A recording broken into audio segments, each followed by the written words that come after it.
Então, pessoal, hoje nós vamos conversar sobre um tema um pouquinho complicado, espero que não vá gerar muita polêmica aqui no canal. Vamos falar sobre pesquisa científica, o que ela é, de uma forma bem rasteira, e como ela pode transformar um país, depois da vinheta.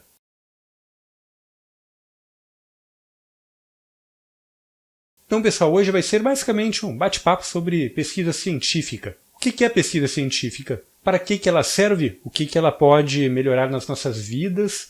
E, inclusive, como ela pode influenciar, economicamente um país. Primeiramente, eu deixo com vocês um gráfico. Este gráfico que está aí na tela de vocês, ele é o que os Estados Unidos investiu em pesquisa científica em 2015. Eu tentei buscar um gráfico um pouco mais novo, mas não encontrei. Em 2015, os Estados Unidos ainda estavam passando por uma pequena recessão, então o gráfico atual já deve ser um pouco diferente. O que nós podemos ver a partir deste gráfico? Existe um grande aporte a partir de capital estatal nos Estados Unidos para a pesquisa científica. Apesar de estarmos falando do berço do capitalismo, existe sim incentivo por parte do governo e de seus órgãos para a própria pesquisa.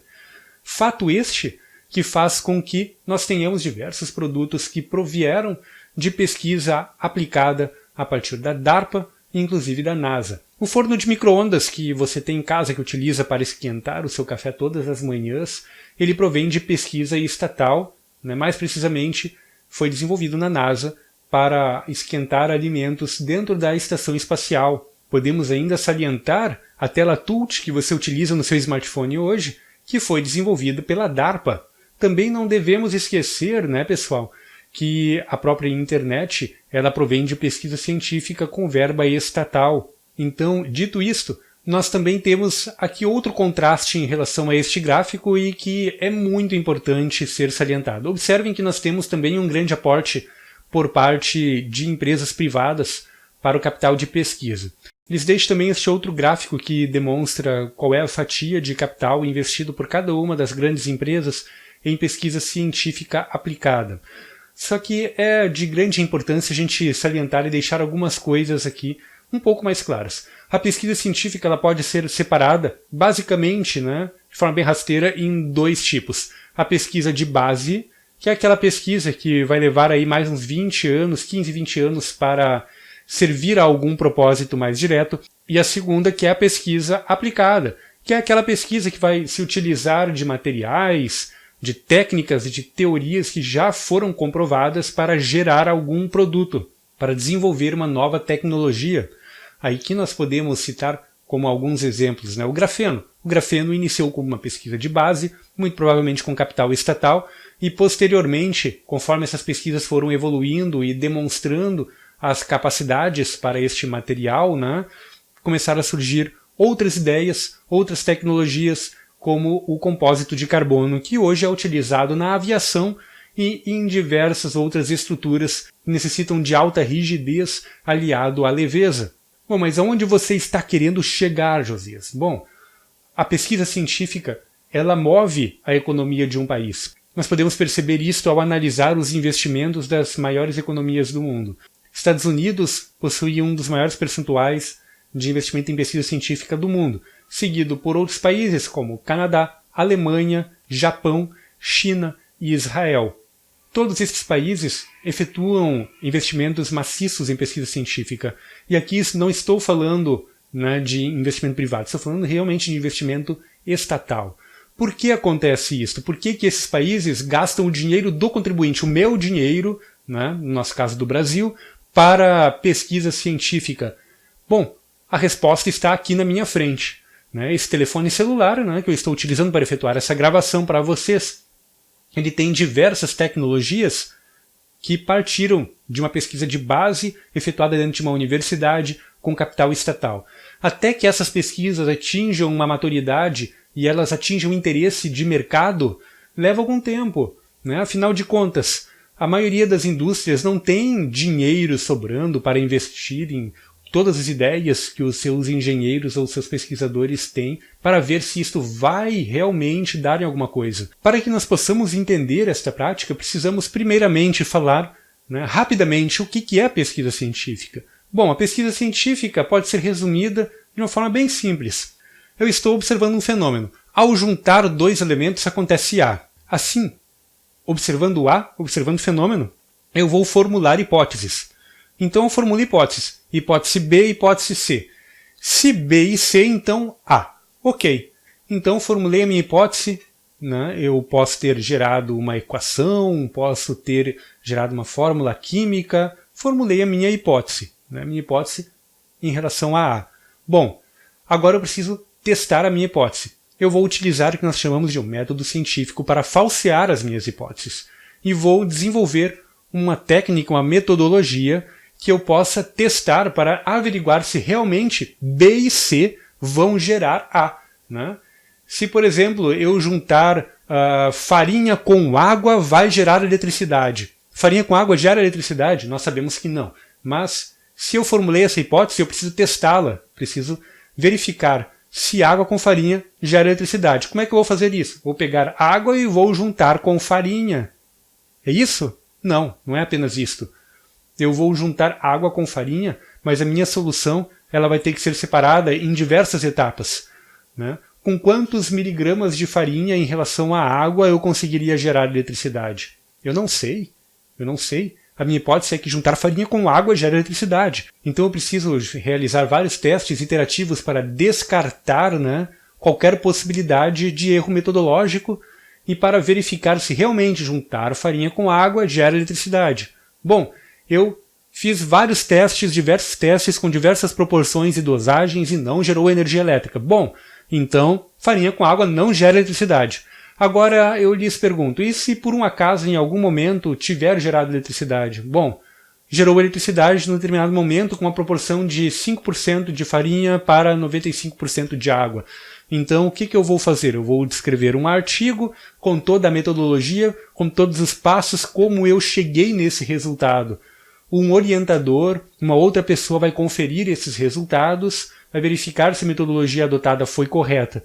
Se esta pessoa disser, ok, foi correto, ou não, temos aqui um pequeno problema, refaz o teste, né? Nós teremos dois caminhos distintos. Se ficou tudo certo, vai para a publicação. Na publicação, outras pessoas vão ter contato com a minha metodologia, com os meus resultados, vão analisá-los, vão testá-los e vão verificar se realmente isto funciona, né? Então é assim que funciona o método científico.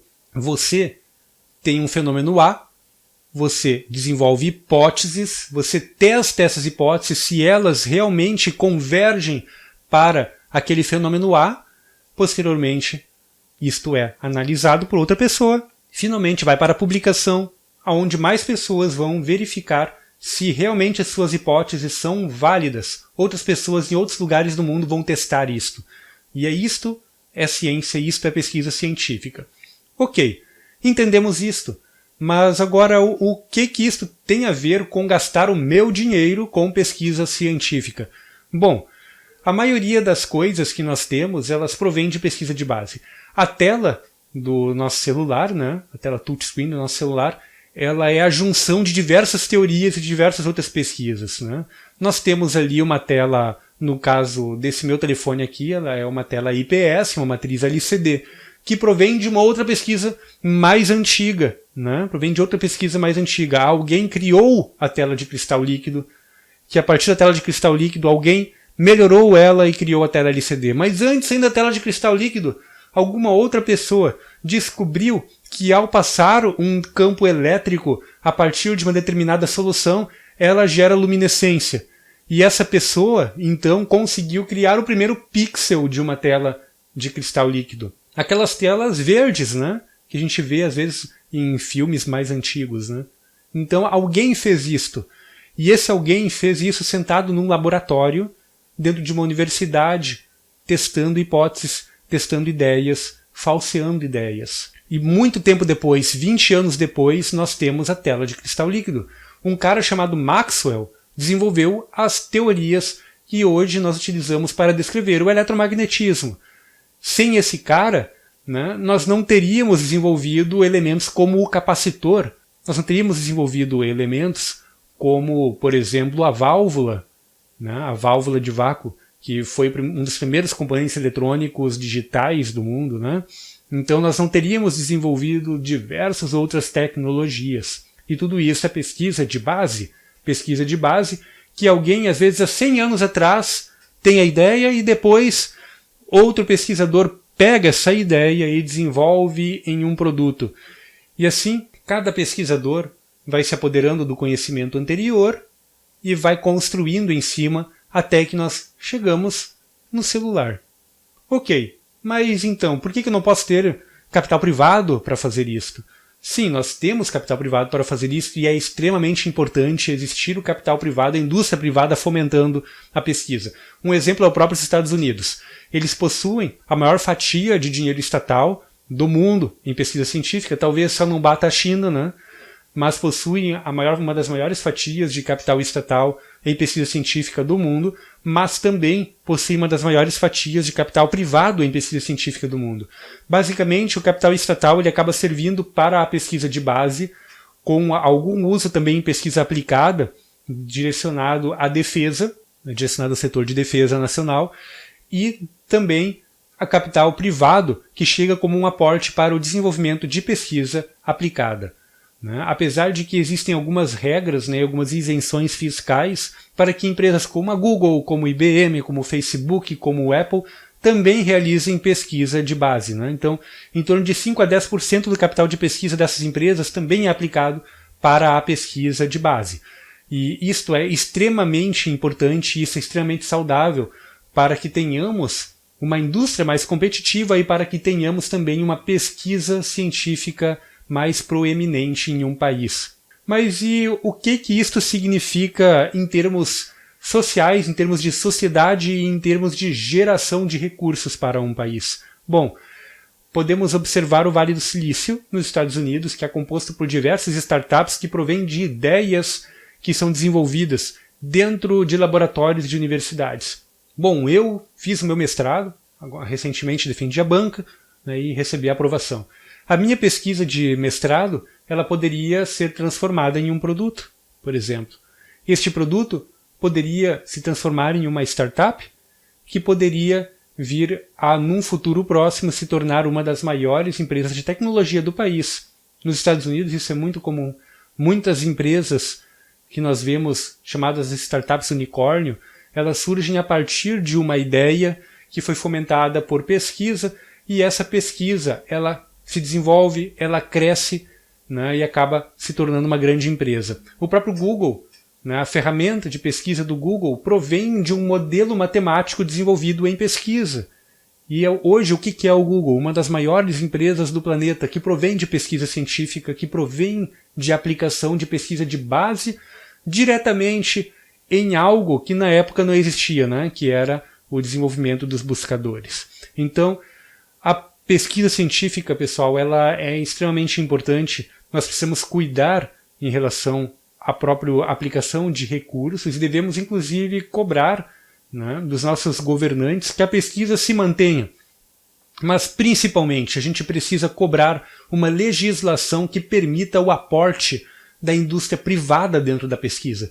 Hoje nós já temos alguma coisa, sim, por exemplo, aqui no Rio Grande do Sul, a FAPERGS ela também recebe recursos da indústria privada para a pesquisa aplicada. Nós estamos com uma série em parceria com a WR Kits sobre CLPs, onde estamos recebendo patrocínio da Altus, e a Altus é uma dessas empresas que investe em pesquisa científica dentro de universidades no país, e essa pesquisa está retornando em capital intelectual para a empresa, fomentando o desenvolvimento da indústria nacional e catapultando as nossas empresas para fora do país com equipamentos modernos e que rivalizam com as tecnologias de outras grandes empresas no mesmo setor. E isto é muito importante, pois isto gera mais capital para o país e isto eleva a condição de trabalho dentro do nosso país. Só que isso é apenas uma empresa, a gente está falando de apenas uma empresa. Quantas empresas existem no nosso país relacionadas com tecnologia que poderiam estar pesquisando mais, que poderiam estar investindo mais, mas a nossa legislação não ajuda, ou simplesmente não existe interesse porque as nossas empresas às vezes não enxergam na pesquisa científica um meio de conseguir melhorar os seus produtos, aumentar a competitividade e trazer mais capital a partir do capital intelectual, a partir do desenvolvimento de produtos inovadores e de tecnologia. Um exemplo que eu sempre gosto de pegar é em relação ao valor do quilo do silício. Quanto custa 1 quilo de silício. 1 quilo de silício custa em torno de $139, 1 quilo de silício. Quantos quilos de silício eu gasto para produzir 100 processadores Intel Core i9? Algumas gramas. 1 quilo de silício eu produzo muito processador. Eu produzo milhares de processadores com 1 quilo de silício. Quanto custa um processador Intel Core i9? Milhares de dólares, um processador topo de linha. O que está causando o preço desse processador não é o silício. O silício é matéria-prima. É o capital intelectual que está dentro daquele chip que vale. Não é a matéria-prima. Então, essa história, né, essa ideia de nós aumentarmos o extrativismo, de nós aumentarmos a mineração, de nós aumentarmos a exportação de grãos, isso é matéria-prima, isso não adianta, isso não vai trazer riqueza para o país. O que vai trazer riqueza para o nosso país é pesquisa aplicada. O que vai trazer riqueza para o nosso país é o desenvolvimento de mais indústria, principalmente voltada à tecnologia. O que vai trazer riqueza para o nosso país é basicamente a pesquisa científica como um meio e um fim para alavancar o nosso desenvolvimento, como vários outros países já comprovaram na prática. O Japão, pós-guerra, fez basicamente isso. Pegou os seus recursos e investiu em educação, investiu em pesquisa, investiu em fomento. Durante um período, eles baixaram a cabeça e desenvolveram o país. O que nós temos hoje? Nós temos hoje um dos países com a maior taxa de inovação tecnológica do planeta, um país com uma inflação negativa, um país que consegue pagar a previdência dos seus idosos e um país que pede para que os idosos viajem para gastar dinheiro, que não deixem seu dinheiro parado. Por quê? Porque eles têm riqueza, eles têm mais dinheiro entrando para dentro do país a partir do licenciamento de capital intelectual do que saindo do país com a compra de equipamentos. Nós, aqui na Bobson, para conseguir desenvolver um único produto, precisamos importar praticamente 40% dos insumos. São chips, são CIs, são componentes eletrônicos embarcados, são componentes eletrônicos extremamente especializados que não são produzidos em solo nacional e com quais incidem impostos e acabam encarecendo o nosso produto e acabam fazendo com que o nosso produto não seja competitivo no mercado fora do país. Por que acontece isto? Francamente, eu não entendo. Por que não se desenvolve uma indústria nacional de tecnologia? Por que não temos maiores aportes e incentivos para que essa indústria se desenvolva? Por que os nossos mestres e doutores acabam sendo obrigados a sair do país para ter emprego? Por que os nossos mestres e doutores acabam ficando sem salário? Porque nós não temos emprego de alta tecnologia no país. E agora, pessoal, fica aqui para vocês uma pergunta e, inclusive, fica aí para vocês, né, uma reflexão. Vou deixar um pequeno vídeo aqui na tela para vocês. Assistam este vídeo e já já vamos conversar um pouquinho. Hello everyone, I'm a sorting robot. I know I look cute, but my skills are a lot more impressive. I can identify the information on each of the parcels effectively and sort them out precisely. My friends and I can process as many as 18,000 parcels in an hour. This is a 1.3 square kilometer transit warehouse. The use of sorting robots improves efficiency, accuracy, and security during the sorting process, and also reduces manual labor costs by an astonishing 70%. This AI and logistics model is now revolutionizing the express delivery industry across the country. Vocês acabaram de ver uma linha de distribuição de uma empresa chinesa. Observem o nível de automação. A isso nós chamamos de indústria 4.0 e convergência. Basicamente, a inteligência artificial ela está tomando rumos, né, extremamente complexos para a vida, né, de todas as pessoas.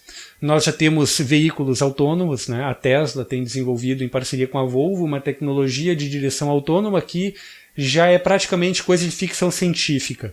Nós temos já pesquisa aplicada para o desenvolvimento de direção autônoma para caminhões. Nós temos já em diversos locais, a própria Amazon, né, já está adotando isto, robôs que fazem o trabalho de estocagem e que fazem o trabalho de distribuição. A pergunta que fica é, para onde vão todas essas pessoas que antes faziam esses trabalhos manuais? O que aconteceria se hoje, nesse momento, o Correios pegasse e automatizasse toda a sua parte interna de seleção e separação de materiais?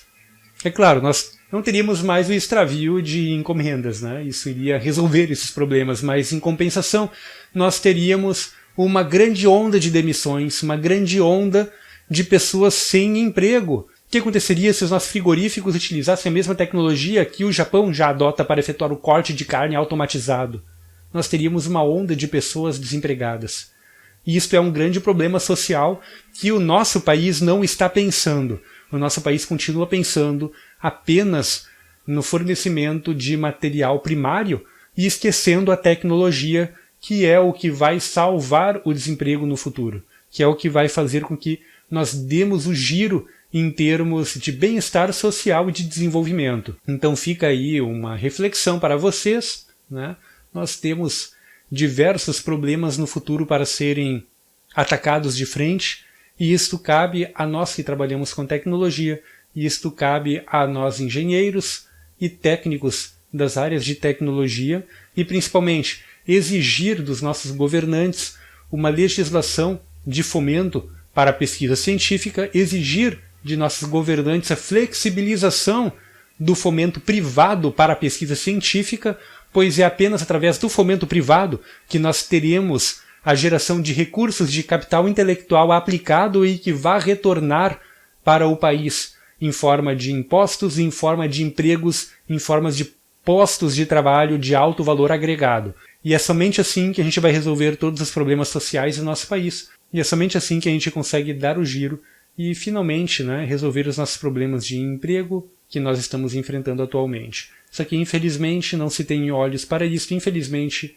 a nossa indústria continua sendo sufocada por impostos e principalmente a dificuldade para a inovação tecnológica e para o registro de patentes no nosso país, que acaba travando completamente a inovação.